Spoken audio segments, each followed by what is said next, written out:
Narito na ang mga nagbabagang balita sa oras na ito.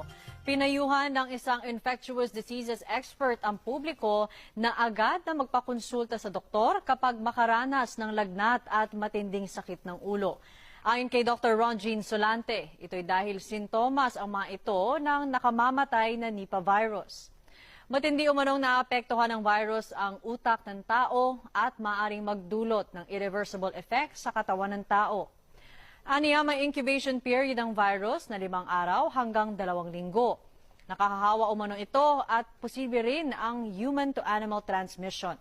Babala pa ni Solante, wala pang gamot at bakuna laban sa sakit. Yung tinatawag natin na encephalitis. So encephalitis is inflammation of the brain. And you can just imagine when you have an infection that causes inflammation of the brain, walang antiviral, wala talagang maidapat na gamot dito na pwedeng